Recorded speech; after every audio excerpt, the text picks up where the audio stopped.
filmes que, por exemplo, não eram de um cineasta conhecido. Foi totalmente proibido e não teve repercussão, porque, por exemplo, chegava um filme do Bertolucci, já sabia, seja lá qual fosse, o Conformista, 1900, para esquecer o último tanto. A imprensa já tinha visto o filme no exterior, já estava falando sobre o filme, já se esperava sobre aquele filme, então já havia uma pressão em relação à censura com relação a esses filmes. Inclusive os censores tinham consciência disso, eles diziam assim, se a gente proibir totalmente, vai ter uma reação da imprensa. E aliás, os cineastas brasileiros jogavam com isso, diziam que o filme tinha sido proibido, o filme não tinha nem entrado na censura. Porque, olha, não existe história oral, não existe história e imagem, ele vai elencando vários, ele dizia que existem problemas de história, problemas historiográficos, problemas históricos. E eu concordo com ele. Então, assim, o cinema é um problema, ele é passível de ser transformado num problema histórico.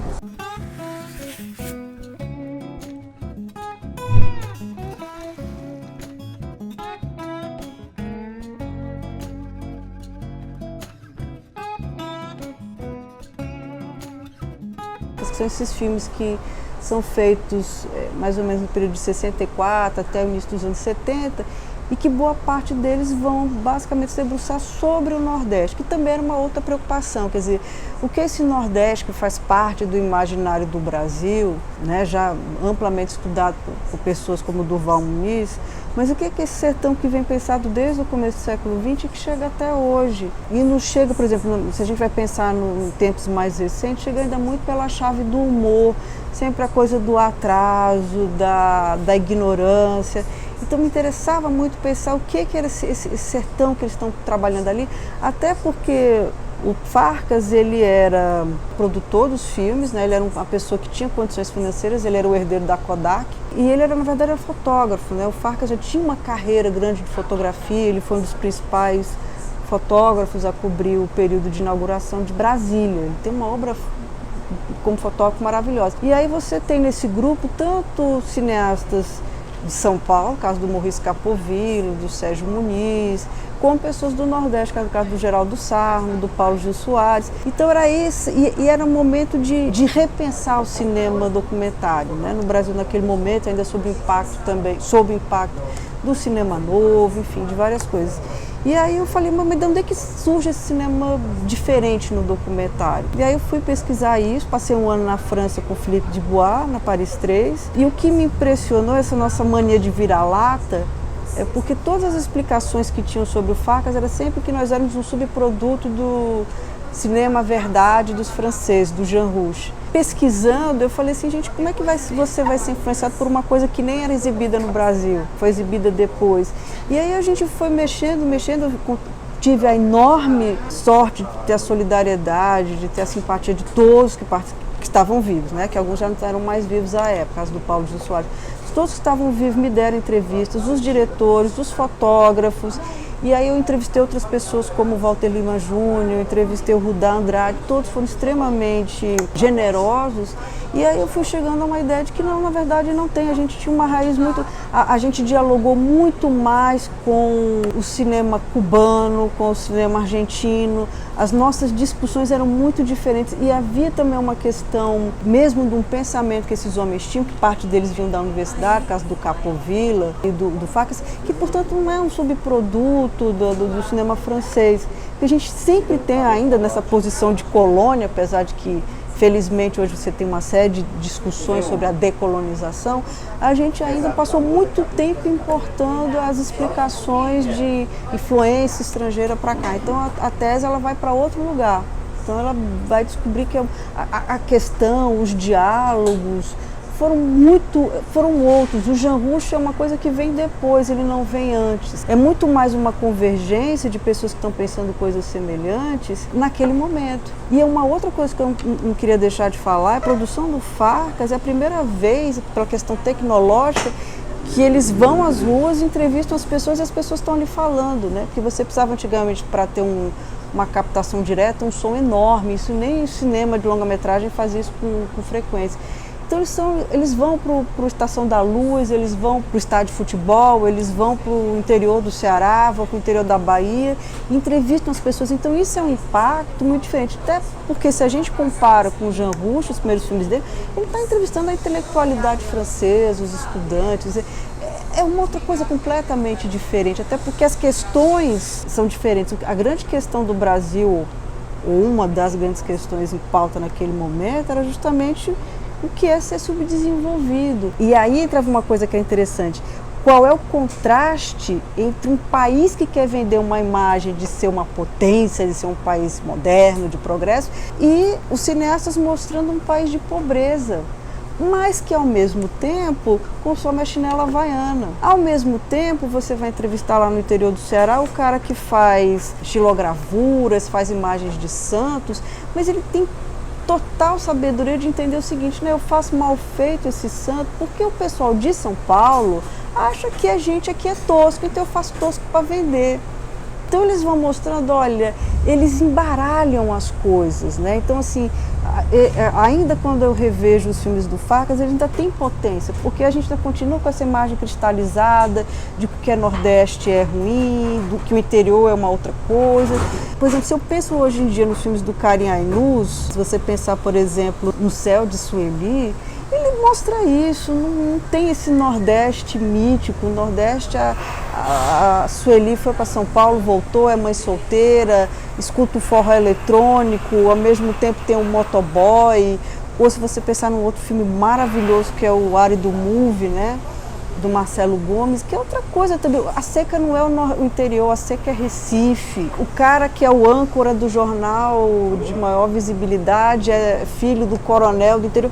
Então eles são filmes que ainda dialogam, que estão, por exemplo, distantes de um filme como o do Walter Salles, né, o Central do Brasil, que é um filme lindo também, porque as coisas podem ser bonitas sendo diferentes.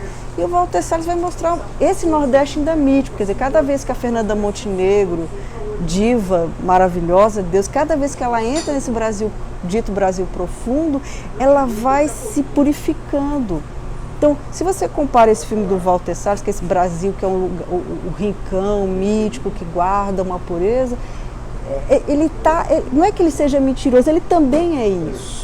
Você vai para uma romaria, como é que se diz lá em Juazeiro, você vai encontrar tudo. Você vai encontrar o high-tech e o tosco. Então esses filmes, eles ainda têm uma potência, os filmes do Farcas, eles ainda são capazes de dialogar com o Walter Salles, com o Karim Ainuz, com o Marcelo Gomes. Em 2013, eu saí para o primeiro pós-doc, primeiro período de pós-doutorado na UNB, depois na Universidade de Groningen, na Holanda, para trabalhar com censura, que era um tema que naquela época estava efervescente, porque finalmente, né, uma coisa relativamente recente, tinha havido a abertura dos acervos, né, dos arquivos, estavam sendo organizados. Porque até então a gente tinha muito uma coisa ligada à memória das pessoas que sofreram censura, que como histórias, tem as histórias trágicas e tem as histórias cômicas que todo mundo conhece, da apreensão dos livros do cubismo, da apreensão dos livros de capa vermelha. Sempre aparece isso, ou então assim, o censor ia ver o show da gente dava um esquinho. Eu acho que isso é interessante do ponto de vista de memória, e eu acredito que, como eu já trabalhei com humor na época do Tati, o humor ele acaba sendo uma arma daquele que teve uma situação ruim. Ele é uma arma de resistência. Eu desqualifico o outro, mas ele bebia, ele era incompetente, ele era burro, mas quando a gente vai para... Então, não é que isso seja verdade ou seja mentira, isso também acho que fez parte, mas a gente não pode se resumir a isso. E aí, com a abertura dos arquivos, e aí a gente tem uma profusão de trabalhos que permite sair de duas coisas. Uma primeira é uma memória, segunda, sair de uma ideia de que a censura, ela meio que acompanhou os movimentos da política. Deixa eu dar um exemplo. Os filmes começaram a ser liberados porque estávamos num momento de distensão, estava no momento de abertura. Quando a gente vai aos acervos, não é bem isso. E é preciso também entender que os meios de comunicação vão se complexificando. A gente tem uma lei censória de 1946, que persiste durante toda a ditadura, né? Apesar dos ajustes, mas ela é a mesma. Só que você começa a ter televisão. Mais que ter a televisão, depois você tem no meados dos anos 70 a explosão do número de aparelhos, né? Você tem um aumento do número de salas de cinema, você tem o VHS. Então, como é que a censura vai lidando com isso? E, mais importante, como ela vai lidando com situações políticas diferentes. Então, quem é que passa a ser o inimigo nesse momento? Por aí que eu estou enveredando, para tentar identificar E, ao mesmo tempo, perceber que a censura não é uma coisa, não é um bloco estanque. Desde os primórdios da República, a censura, portanto, não é uma coisa de ditadura, é uma coisa da República, né? A República sem cidadãos, ela foi controlada pela polícia. Em que sentido? Né? Nos dois sentidos. Ela tanto é um controle, no sentido do controle formal, quem é que dá, quem que deve controlar, o posto foi pago, não foi? Qual é a duração do evento? Quem é a equipe? Todos os dados, ou seja, é controle no sentido burocrático. A polícia faz esse papel do controle burocrático. Ver quem pagou, quem não pagou, as taxas, todo o controle. Vai ser assim com o teatro, vai ser assim com o cinema, vai ser com as diversões públicas. E o segundo sentido de controle, não é o controle burocrático, formal, das taxas, da lei, mas é o controle também no sentido do que se pode ver. Então, se a gente vai pegar essa temporalidade, a gente tem que pensar a censura nesse quadro. Desde 46, desde a lei da década de 40 e outras leis que eram específicas do cinema, como a lei de nacionalização da censura, enfim, várias leis, sempre o que está colocado lá é a questão do cinema como objeto de educação, objeto como um meio de formação da cidadania, um meio, e aí tem inclusive um trabalho célebre da Sheila Schwarzman, que ela fala que o Brasil, o cinema era o livro das letras luminosas, que é uma expressão do Getúlio Vargas, aquilo que vai integrar o país. Então o cinema sempre teve foi estratégico dentro da política do Estado. Foi com Vargas, não é à toa que é no governo Vargas que é criado o Instituto Nacional do Sistema Educativo, com a direção do Humberto Mauro.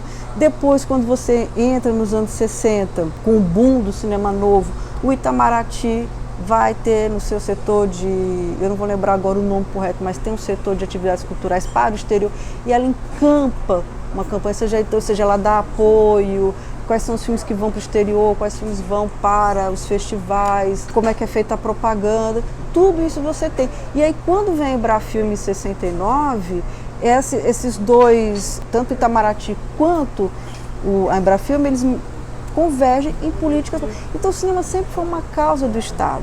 Aí nós estamos falando de uma outra coisa, nós estamos falando de política do Estado. Quer dizer, como o cinema ele tem um papel estratégico no governo Vargas, para dentro, né, como é que isso vai funcionar, e nos governos militares, como é que isso fica para fora, né, e para dentro também. Então, a gente tem portanto, essas outras instâncias que merecem ser percebidas. E o que eu vejo é que talvez no caso da censura haja um problema que as pessoas às vezes se fecham muito em tentar entender qual é a dinâmica própria da censura, mas não dá para perder que a censura está ligada com... Se você vai para o Arquivo Nacional do Rio de Janeiro, onde está o Fundo de Cinema, que são mais de 36 mil processos, é importante que se diga o que é um processo, você vai encontrar, é uma coisa que eu preciso dizer, qualquer pessoa que trabalha com fundo de ditadura sabe que fundo de ditadura é sempre, por natureza, um fundo que falta pedaços. Porque, obviamente, aquilo que é secreto, aquilo que não quer se saber, aquilo que não se deve, isso é subtraído,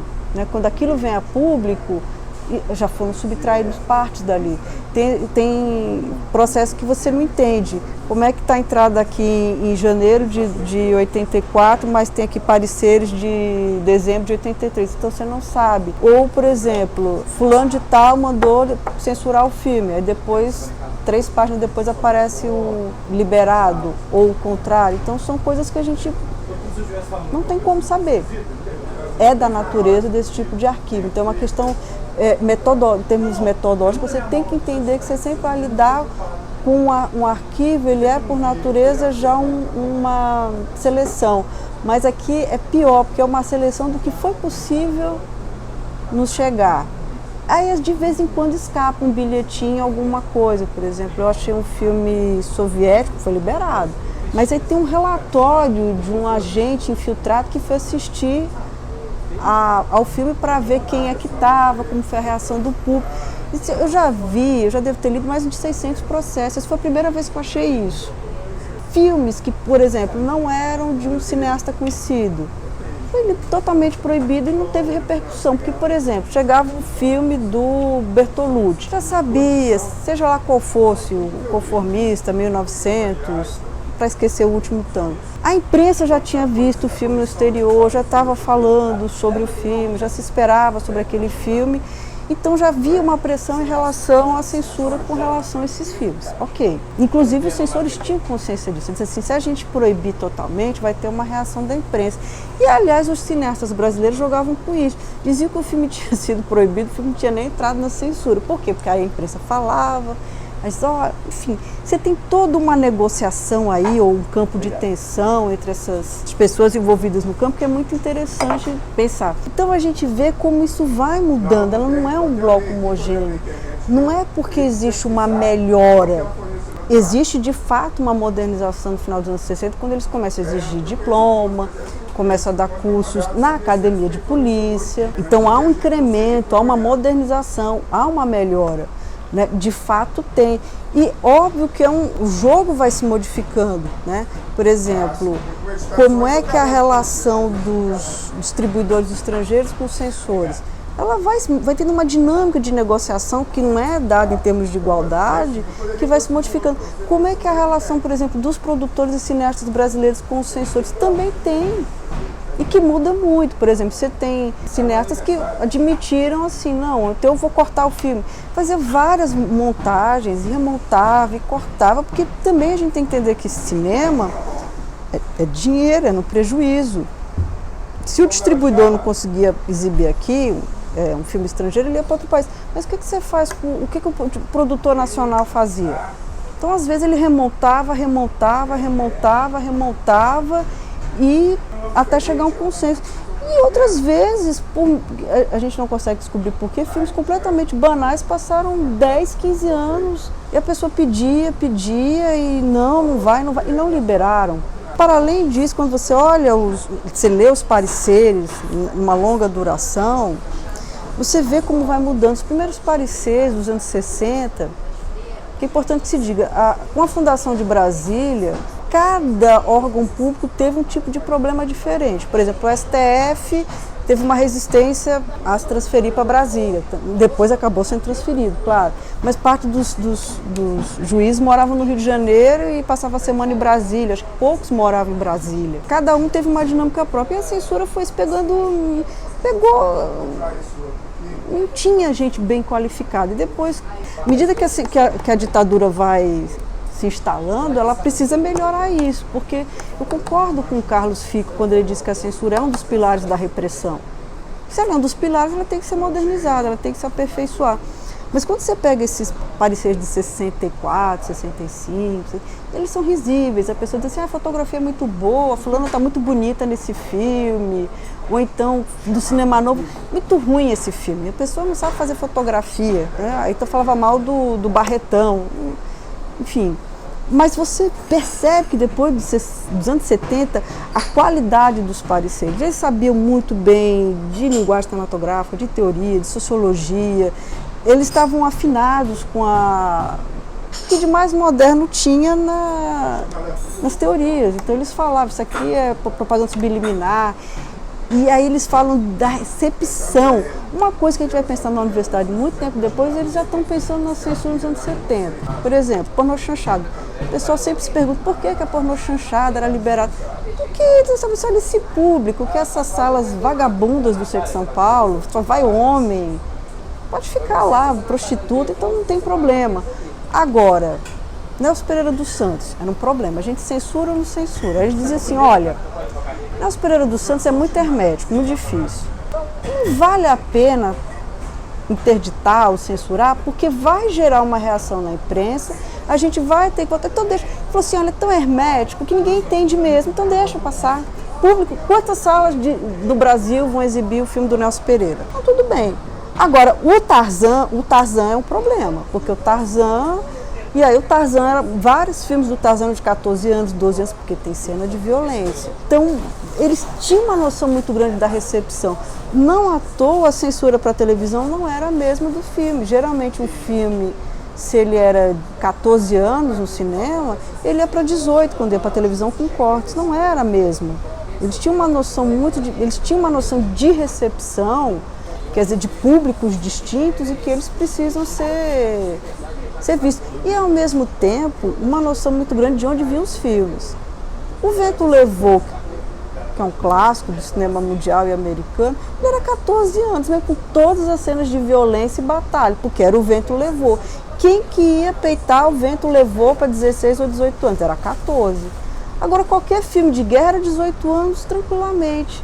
E é muito perceptível que à medida que endurece o regime, endurece no sentido mesmo físico dos perseguidos, porque eu acho que um golpe já é duro, ou seja, a cassação daquelas pessoas em 64 é terrível, você vê que eles vão cada vez mais controlando a exibição de formas de violência no cinema e na televisão. Então, cada vez vamos exibir menos, ou seja, não é que as pessoas não sabem que tem a violência, mas não se pode mostrar isso para que as pessoas pensem sobre isso e criam um significado sobre isso. Essa que é a grande questão. Quando a gente vai para a televisão, a pauta moral ela é muito forte, porque há uma ampliação, há um boom do número de aparelhos, né? Há um aumento do número de canais de televisão.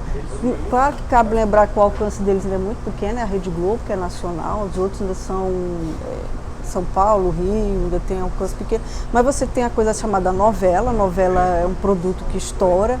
Você pega, por exemplo, os roteiros de Dancing Days, que eles tinham que mandar o videotape e os diálogos, né?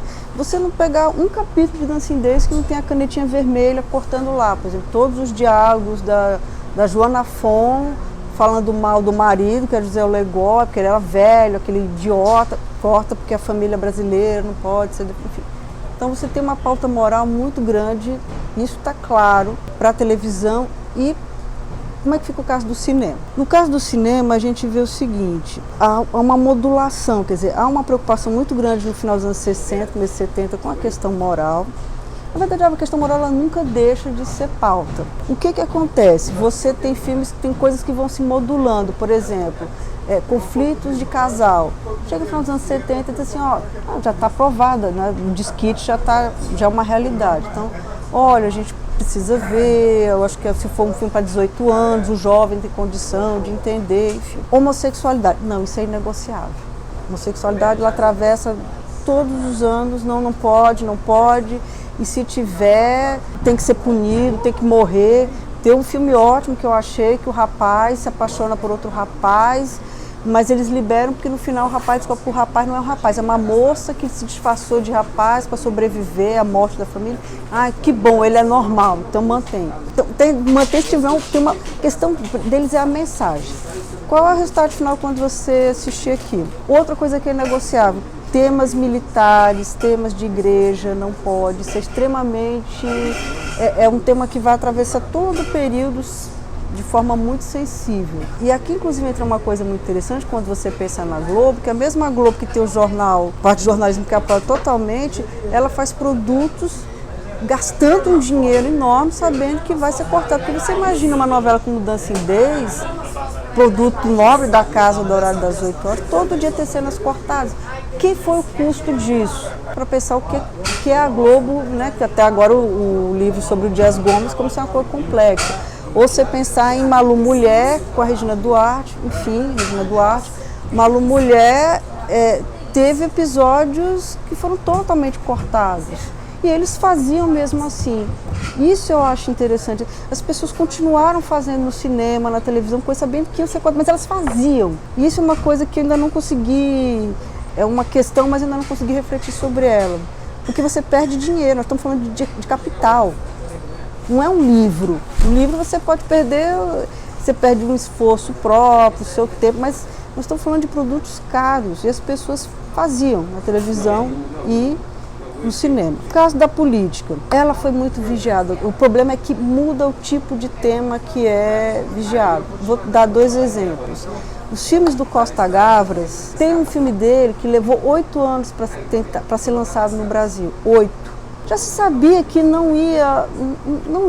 Então as pessoas nem viram, então levou 8 anos. Os filmes do Costa Gavras, isso até o Z, o Estado de Sítio, todos eles foram extremamente controlados. Chegamos ao Desaparecido, acho que o Desaparecido Missing é de 82, e aí tem é precioso, são 5 pareceres. Aí ele disse assim, olha, não tem como negar, né? Houve um governo militar, reprimiu no Chile, não tem. Só que tem várias referências ao Brasil no filme, inclusive pessoas falando em português. Ele disse assim, mas esse aqui que fala do Brasil, não. Precisa de tempo para os historiadores, está muito perto. Tira isso, porque isso aí, os historiadores no futuro vão falar a verdade. Então tira tudo que se refere ao Brasil. Agora o resto não tem como. Então ele é liberado. Mas tem filmes do Costa Grossa que passaram 2 anos, vai e volta, vai e volta, vai e volta. Batalha de Argel, Queimada, determinados filmes políticos, estritamente políticos nesse sentido, foram completamente mobilizados, não foram exibidos. Tem outros 2 casos que eu acho interessantíssimos, que um é o dos Deuses Malditos, do Visconti, que fala sobre a ascensão de uma família dona de empresas de aço, alguma coisa assim, na Alemanha nazista. O filme é do final dos anos 60. Ele nunca foi liberado para televisão. E aqui é interessante dizer o seguinte, dessa última pesquisa, eu peguei vários filmes sobre nazismo. Nazismo não era um problema, porque assim, ninguém vai identificar o nazismo ao Brasil, ninguém vai identificar Hitler ao Brasil. Então, qual era o problema dos Deuses Malditos? Eram as cenas de incesto dele com os primos mais novos, né, do filho de um dos personagens que tem uma relação incestuosa com a mãe e ele é pedófilo. Então, essas cenas são cortadas e por conta disso o filme nem sequer vai para a televisão. Eu fui atrás e comecei a ver, filmes de nazismo não eram problema, porque não se vai fazer paralelo. Agora, a coisa que eu achei mais interessante, eu fui fazer a pesquisa, porque é interessante começar o seguinte, como é que é a base de dados. Você tem uma tabela Excel que tem lá data, tem o nome do filme em português, na língua original, o ano de produção, o país. Se você botar Cuba, não passou um filme cubano no Brasil praticamente na ditadura. Porque como tem essa divisão entre filme que vai para o exterior, filme que vai para festival, porque como cada circuito eles controlam de um jeito diferente. Às vezes o filme pode ir para o festival. É o Pra Frente Brasil, eu acho que na última hora eles proíbem de ser exibido, né, lá no exterior. Mas você tem, às vezes é liberado para o exterior, mas não é liberado para cá. Ou então é liberado na totalidade para fora, mas aqui é cortado. Ou então vai para o festival, mas morre no festival. Então eles têm uma atenção aí colocada. E aí é que eu acho, às vezes faltam, que sempre vai faltar alguns documentos que expliquem algumas coisas. Por exemplo, é muito comum, não em relação a filmes da Embrafilme, mas assim, tem 5 pareceres, 4 são a favor da interdição, 1 pela liberação. Por que aquele filme é liberado? Tem alguma coisa aí que se perdeu. Ou o contrário, todos os 4 querem liberar, só um interditar. Por que é interditado? Agora, tem um canal aí de tensão, porque eu teria que entrar na documentação da Embrafilme, na documentação da...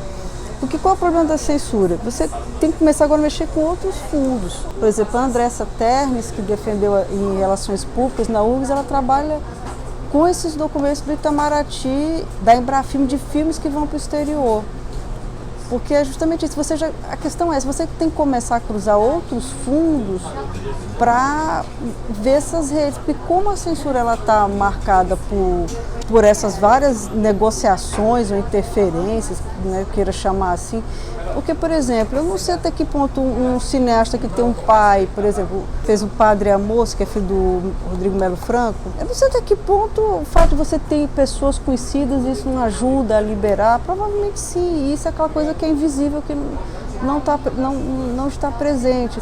Essa coisa mesmo da negociação, Joaquim Pedro de Andrade, ele não admitiu cortes no filme. O filme foi para 21 anos, o Padre Amos. Quer dizer, ele pagou um preço, no sentido de preço mesmo, porque você limitou muito, né, a exibição. 21 anos foi uma coisa que você disse, eu não corto. Não cortou. Filmes mais comerciais, o cara retalhava o filme mesmo. Então você tem essas várias formas de censura que você tem. Né? Não é que você vai cair numa singularidade, num estudo de casos, não é isso. Mas você encontra, é como se você tivesse aqui uma prática e as modulações dela. E porque de fato, tem filmes que são mais sensíveis, que vão ter temas sensíveis. Porque nós estamos falando de uma indústria, então de cada 100 filmes, qual é o filme que vai demandar um olhar mais atento? Por exemplo, outra coisa que vale a pena olhar, por exemplo, quais são os filmes que tinham uma chancela de livro, que eram muito poucos. Né? E é interessante que à medida que os anos vão passando, pelo menos assim, empiricamente olhando, menos filmes liberados censura livre você vai tendo, principalmente nos anos 70. E aí, tanto é que gera uma pressão dos distribuidores, exibidores, tem um grande congresso em São Paulo no início dos anos 70, pedindo para... Aí eles mostram as tabelas, assim, olha, você tem momentos em São Paulo que você não tem um filme livre. E aí você tem um jogo de força, que você está perdendo renda, está perdendo público. E ao mesmo tempo é interessante você pensar o que eles chancelam como livre. Você fala assim, nem o Tarzan é livre, aí vez por outra... Era os poucos que eu achei livre, eu inclusive copiei para ler o que eles dizem por que é livre. E aí tem uns casos engraçadíssimos, por exemplo, eu acho que foi o Yellow Submarine, foi um filme dos Beatles, foi liberado livre. Porque esse que o filme era tão lisérgico que ninguém ia entender. Era um filme, era muito colorido, as pessoas não iam entender a mensagem dos Beatles, então tá bom, bota livre que ninguém vai entender. Ainda tem isso, a gente ainda era burro, né? Eles tomavam por ponto de partida que o público brasileiro era um público ainda por se educar. Inclusive o controle moral, grande parte da justificativa, as pessoas não têm condição de lidar com isso, as pessoas não têm capacidade. O Brasil é um país ainda, que não é a França, né? Aqui não é a França, que não é a Alemanha. O livro do Coriolano Cabral é uma maravilha, não precisaríamos de censura, mas aqui não é a Suécia. Aqui não é, e quando ele vai justificar os Estados Unidos que não tem censura? Aí ele faz um jogo, ele diz assim, mas é o pai que é responsável pelo filho. Mas é porque nos Estados Unidos, são os Estados Unidos. Então, no fim, quando você termina que ele vai fazer lá de várias legislações, o problema é porque nós não somos Estados Unidos, nós somos inferiores. Então, como é que a gente vai decidir por uma coisa que a gente não tem condição?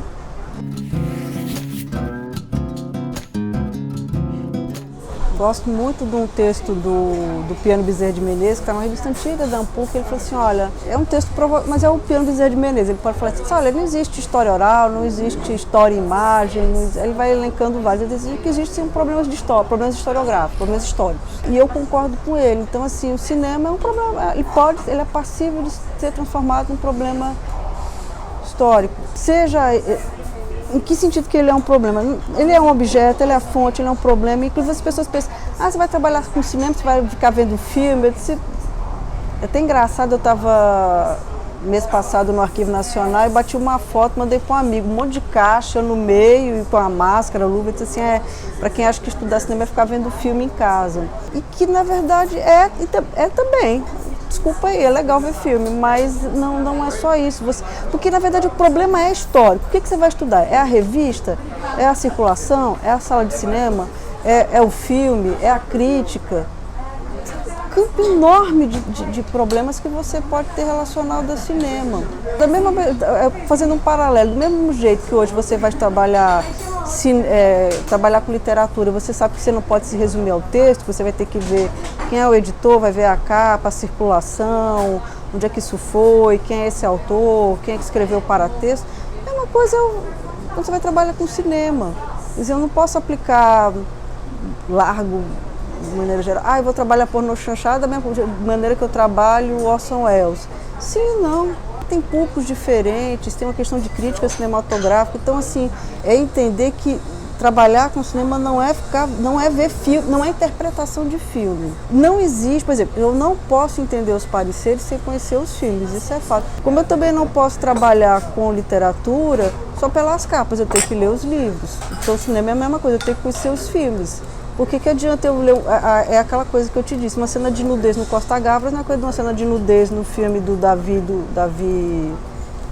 Neville de Almeida, que não é a mesma coisa no filme de pornô chanchada. Não é nudez, você tem que saber os tipos e tudo. E é um objeto. E aí você vai pensar na história política do país, ele está entremeado. Né? Não à toa ele foi um problema. O Estado investiu tempo, investiu dinheiro, investiu tecnologia, investiu aperfeiçoamento nisso. E até do ponto de vista conceitual, né, o que você fala, tem censura econômica hoje, mas o que é censura num Estado autoritário, que tem uma lei, que tem um corpo? Então você está entrando em problemas que são de uma ordem muito diferente. Então o problema continua sendo historiográfico. Não tem jeito. E que passa pelo filme, eu acho que sim, eu acho assim complicado. Não é, eu volto a dizer, não é fazer a crítica do filme, mas não dá para fazer história do cinema sem passar pelos filmes. Isso é que eu quero estudar salas de cinema Como agora o João Luiz Vieira está estudando nas salas de cinema no Rio de Janeiro que passavam filmes mexicanos, mas passa por saber que tinha filmes mexicanos e o que significava existirem salas bancadas por distribuidores mexicanos no Rio de Janeiro, sei lá, nos 40, 50. Passa pelos filmes. Mas aí você tem uma complexidade de problemas que é muito grande. Você gasta os olhos duplamente, lendo e vendo o filme. Então eu fiz a minha formação em História na Federal do Ceará, né, licenciatura, que durante esse tempo eu lembro que eu fazia parte de uma coisa que chamava PET, Programa Especial de Treinamento, que hoje existe sob outro nome, mas é interessante pensar que é uma formação dos anos 90, era uma época em que a gente tinha um problema sério na pós-graduação, não tinha, o número de mestres e doutores era muito baixo no Brasil, então era mesmo um projeto, né, do CNPq de dar um impulso à pós-graduação e, claro, também permitiu o incremento das universidades, então eu sou fruto disso. E aí me permitiu, essa época, eu fiz a seleção para a PUC de São Paulo, e inclusive eu tinha garantia de bolsa. Se a gente terminasse a licenciatura e imediatamente conseguisse aprovação numa pós-graduação, a gente tinha a garantia de uma bolsa da CAPES, eu acho, CAPES. Então eu tive a bolsa durante o mestrado em que eu pesquisava cinema e história, né, que sempre foi o meu interesse desde a graduação. Trabalhei com o Jacques Tati, que foi um cineasta francês, justamente para pensar a questão da modernidade, né, no pós-Segunda Guerra Mundial, como era a questão da modernidade, como ela estava sendo pensada, essas tensões entre o espaço urbano e o espaço rural, a nova tecnologia, os objetos do cotidiano, e o Jacques Tati me permitia pensar isso e também a questão cinema e história. Quando eu terminei o mestrado na PUC de São Paulo, eu volto para Fortaleza, tenho uma rápida passagem pelo IFAM, trabalhando com tombamento, e depois eu consigo ingressar na universidade. Mas eu sempre continuei as pesquisas em relação à questão da imagem, cinema. Quando eu comecei a pensar no doutorado, à época, voltando um pouquinho, a gente tinha uma coisa chamada Instituto Dragão do Mar. Naquela época, mais ou menos no final dos anos 90, houve um projeto de desenvolver um polo cinematográfico em Fortaleza, né, no Ceará. E aí teve a criação do Instituto. Então várias pessoas brilhantes passaram pelo Instituto. O Rui Guerra esteve por lá, o Geraldo Sarno, Maurice Capovilla, várias pessoas da área de cinema, técnicos importantes, críticos, pensadores. E aí eu assisti uma amostra de filmes do Thomas Farkas, que foi um produtor de cinema de São Paulo. E eu achei interessantíssimo porque ele tocava em duas questões que me eram especialmente caras. Uma, obviamente, era a questão do cinema, mas pensar o documentário, que hoje você tem uma produção, mas é preciso lembrar que nos anos 90 a gente não tinha tanta produção. E ainda era um tema tabu na história. Inclusive eu me lembro que na própria universidade os maledicentes que sempre existem diziam assim, essa menina não sabe se quer ser historiadora, se quer ser cineasta, ou diziam, não, o cinema é bom para ser estudado pelo pessoal da comunicação. Ainda havia uma resistência muito grande. Mas eu me interessei em estudar documentário e principalmente porque aqueles documentários foram feitos logo no pós-golpe, logo em 64, quer dizer, estavam sendo finalizados naquele momento. E aí me veio, mas o que esses caras estavam querendo dizer? O que era o documentário? Que tipo de perseguição ou não eles sofreram? Então eu acabei fazendo na Federal do Rio de Janeiro, né, o trabalho sobre a caravana, chamada depois, posteriormente, Caravana Farkas.